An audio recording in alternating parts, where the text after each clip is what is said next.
सिल्लोडला वाहतूक नियंत्रकाची आत्महत्या, ST depot व्यवस्थापकासह तिघांवर गुन्हा दाखल. सिल्लोड एसटी डेपोतील वाहतूक नियंत्रकाने सततचा मानसिक छळ, धमक्या आणि जातीवाचक शिवीगाळ याला कंटाळून विहिरीत उडी घेऊन आत्महत्या केली.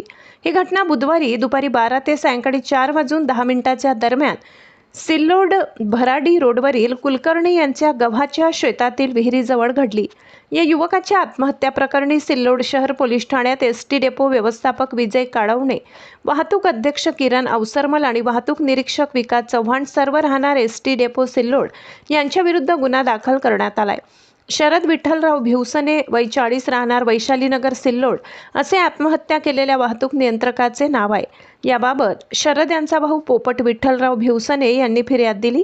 फिर्यादीच्या तक्रारीनुसार आरोपींनी संगनमत करून शरद भिवसने यांना सातत्याने मानसिक त्रास दिला, बाहेर ड्युटी लावण्याच्या धमक्या दिल्या तसेच जातीवाचक शिवीगाळ करून अपमानित केले. या छळाला कंटाळून त्यांनी हे टोकाचे पाऊल उचलले.